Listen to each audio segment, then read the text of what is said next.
오늘 역사 속의 사랑은 살아남게 다행인 사고와 바람둥이 남편의 여동생과 불륜 속에서도 예술혼을 꽃피운 멕시코의 세계적 여성 화가 프리다 칼로입니다. 멕시코 벽화 운동의 으뜸인 디에고 리베라. 멕시코의 벽화 운동은 20세기 세계 미술사의 한 획을 그은 문화운동이자 사회운동인데 문맹의 민중에게 혁명의 성과와 민족 정체성을 가르치는 취지로 벽화 운동을 처음 구상한 것은 1920년 출범한 오브레곤 정부였습니다. 그에 맞춰 벽화 운동을 선도한 지역이 디에고 리베라, 호세 오로스코, 다비드 시케이로스 3인이었는데 그 중에서도 으뜸은 국제적 명성과 영향력에서 앞선 리베라였습니다. 리베라는 멕시코의 산카를로 아카데미 미술과를 졸업하고 1908년 스페인으로 유학을 떠났는데 일시적으로 귀국했을 때 멕시코에서는 1910년 10월 디아스 독재 정권에 항거하는 멕시코 혁명이 한창이었습니다. 그러나 리베라는 혁명에 동참하지 않고 1911년 프랑스 파리로 건너갔고 파리에서는 자유분방한 소용돌이에 몸을 맡겨 이런저런 여성들과 어울리며 그림에 심취했습니다.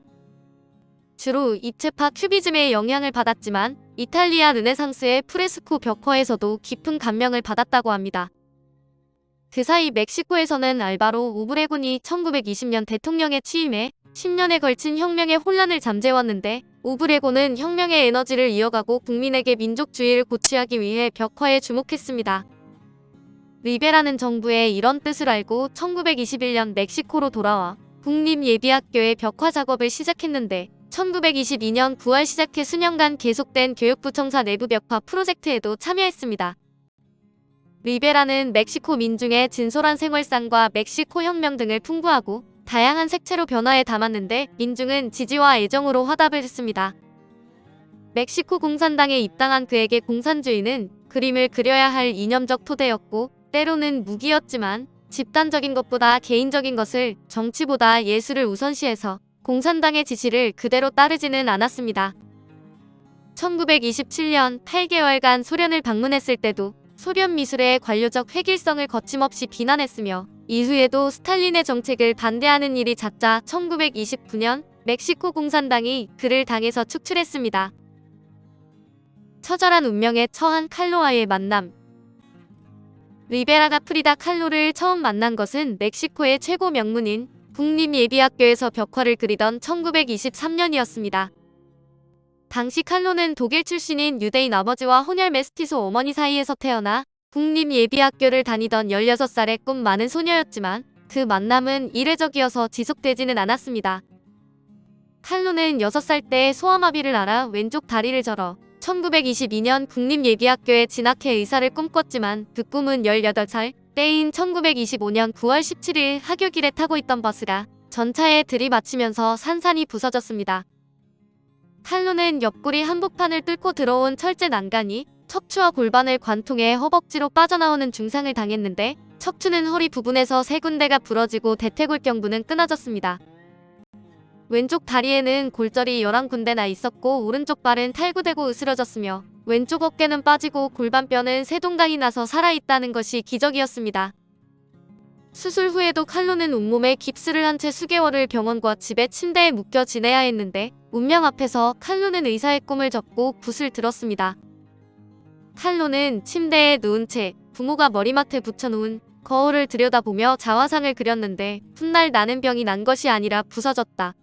그러나 그림을 그리는 동안만은 행복했다고 수료했습니다. 그림은 모르핀으로도 사라지지 않는 고통을 잊게 해주었는데 칼로가 이렇게 병상에 누워있을 때 리베라는 왕성하게 벽화 운동을 펼쳤습니다. 두 사람이 다시 만난 것은 첫 만남 후 5년이 지난 1928년인데 그때도 칼로의 예비학교에서 벽화 작업을 하던 리베라에게 칼로가 먼저 말을 걸면서 운명의 소용돌이가 쳤습니다. 자신의 그림에 대한 재능과 열정을 평가받으려는 칼로에게 리베라는 자신감을 심어주었고 이 과정에서 사랑이 싹텄는데 당시 리베라는 40대였으나 여전히 매력이 넘쳐 흘렀습니다. 리베라의 세 번째 아내라는 운명을 받아들인 칼로. 칼로는 리베라가 자신보다 21살이나 많고 내 아이의 아버지인 것을 알면서도 기꺼이 세 번째 아내가 될 것을 결심했습니다. 칼로의 부모는 리베라가 공산주의자이고 여성 편력이 심하고 2번이나 결혼했다는 이유로 반대했지만 칼로의 의지를 꺾을 수는 없었습니다. 결국 두 사람은 코끼리와 비둘기의 결혼이라며 반대하는 부모의 반대를 무릅쓰고 1929년 8월 21일 결혼을 강행했습니다. 리베라는 1930년 11월 미국 샌프란시스코 증권거래소와 캘리포니아 미술학교의 벽화를 제작하기 위해 미국으로 갔습니다. 1931년 12월에는 뉴욕 현대미술관 전시회에 143점의 그림을 출품해 호평을 받았고 1932년 헨리 포드의 주문으로 디트로이트 미술학교의 자동차 공장의 노동자들을 그렸습니다. 1933년 3월부터는 자신의 벽화 활동에서 가장 큰 논란을 불러일으키게 될 벽화 작업에 참여하는데 그것은 록펠러가가 뉴욕 심장부에 건설하고 있는 현재의 록펠러 센터인 라디오시티의 대형 홀을 장식할 거대한 벽화였습니다. 리베라가 벽화 교차로에 선 사람을 그리기 시작할 때만 해도 작업은 순조로워 보였으나 벽화 중심부에 그려진 노동 지도자의 모습이 레닌을 닮아가면서 5월부터 건물주와 불화가 시작되었습니다. 그렇지 않아도 공산당원을 지원한다는 비난에 예민해 있던 록펠러가는 레닌의 초상을 익명의 얼굴로 대체해달라고 요청했습니다. 그러나 리베라가 거절하자 록펠러가는 5월 9일 미완성 벽화를 천으로 가리고 6개월 뒤에는 벽화를 없애버렸습니다. 리베라는 1934년 록펠러 센터가 파괴한 그림을 재현하면서 술집에서 술잔을 들고 여자와 손잡고 있는 존 디 록펠러 주니어의 초상화를 집어넣는 것으로 복수를 했습니다. 자신의 두 차례 대형 사고는 전차 사고와 리베라를 만난 것이라는 칼로. 리베라가 이렇게 활발히 활동하는 동안 칼로의 신체적 고통은 멈추지 않았는데 무엇보다 사고로 인한 자궁 손상으로 원하던 아이를 3번이나 임신하고도 그때마다 지워야 하는 현실은 영혼을 갈갈이 찢어놓았습니다. 각종 후유증 때문에 수십 차례나 수술을 받아야 하는 고통 속에서도 그를 가장 괴롭힌 것은 리베라의 바람기였습니다. 결혼 전부터 수많은 여성 편력을 보였던 리베라는 결혼 후에도 외도를 멈추지 않았는데 칼로는 인내했으나 자신의 1살 어린 여동생과 바람을 피운 사실만은 참을 수 없었습니다. 동생의 배신이 드러난 것은 1934년 여름으로 그녀는 당시의 심정을 내 평생에 겪은 2차례의 대형 사고는 전차가 나를 들이받은 것과 리베라를 만난 것이라고 언급했습니다. 화면에 칼로의 대표작 두 프리다는 동맥으로 연결된 2명의 프리다를 통해 자신의 복잡한 감정을 표현한 작품으로 왼쪽 여인은 고통당하는 프리다 자신으로 반토막 난 심장의 동맥에서 피가 떨어지고 있습니다. 오른쪽 멕시코 전통 의상을 입고 있는 프리다는 디에고가 사랑하는 여인으로 한 손에 남편의 어린 시절 사진을 들고 있고 심장은 건강한데 고통 속에서도 희망을 버리지 않는 의지를 독특한 방식으로 표현했습니다. 절망감에 빠진 칼로는 남편을 떠나 자유롭게 여행하며 이성과 동성을 가리지 않고 사랑을 나눴는데 1937년 1월 트로츠키 부부가 멕시코로 망명했을 때 친정집을 피난처로 제공하고 밀회를 나눴습니다. 멕시코를 방문한 초현실주의 대가 앙드레 브르톤과의 관계도 각별했고 사진작가와도 사랑에 빠져 뉴욕에서 행복한 몇 달을 보냅니다. 그러면서도 리베라를 떠나지는 못했는데 칼로는 1939년 파리의 대규모 전시회에 참가했고 그때 전시된 그림은 20세기의 멕시코 화가로서는 최초로 루브르 미술관에 소장되었습니다.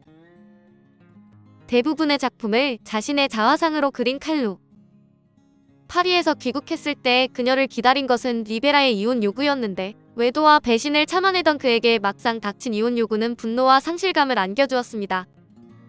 두 사람은 결국 1939년 11월 6일 이혼했지만 1년 후 칼로의 건강이 악화되어 비극적 결말을 가져올지 모른다는 의사의 충고를 받아들여 리베라가 재결합을 요청했습니다. 칼로는 성관계를 갖지 않고 생활비는 각자 해결한다는 조건을 내걸고 재혼을 받아들여 두 사람은 1940년 12월 8일 다시 부부가 되었습니다. 리베라와 재혼 후 몇 년간은 칼로에게 가장 평온한 시기였는데 시립미술학교 교수로 초빙되고 그림에도 더욱 몰입해 리베라의 아내가 아닌 화가 칼로로 이름을 알렸습니다. 문제는 계속 악화되는 건강으로 진통제와 알코올 없이는 견딜 수 없는 통증이 계속되었는데 결국 1946년 뉴욕에서 척추 수술을 받고 1950년 오른쪽 발가락을 잘라냈습니다. 1953년 리베라는 칼로의 상태가 심각하다는 것을 알고 칼로의 회고전 준비를 서둘렀는데 그것은 그의 마지막 파티였습니다. 칼로의 침대가 화랑으로 옮겨지고 밖에는 앰뷸런스가 대기했는데 칼로는 1953년 4월 13일 개막한 전시회에서 침대에 누운 채 사람들과 얘기를 나누고 노래하고 즐거워했습니다. 그러나 파티 이후는 끔찍했는데 몇 달 뒤 오른쪽 다리에 궤저가 도저 다리를 잘랐으나 결국 1954년 7월 13일 47년의 생을 마감했습니다. 리베라는 칼로 사후인 1955년 6월 자신의 조수이자 매니저 여성과 몰래 결혼했는데 사실 이 결혼은 칼로가 죽기 전 매니저에게 자신이 죽으면 리베라와 결혼해 그를 돌봐달라고 부탁해 이뤄진 것입니다. 리베라는 2년 뒤 1957년 11월 24일 심장마비로 사망했고 칼로는 총 143점의 회화 작품을 남겼는데 그중 55점이 자화상입니다. 짙고 두꺼운 눈썹, 붉은 입술, 정면을 응시하는 강렬한 눈빛의 자화상에는 그녀가 처한 육체적 고통과 시련이 초현실적으로 묘사되어 있습니다.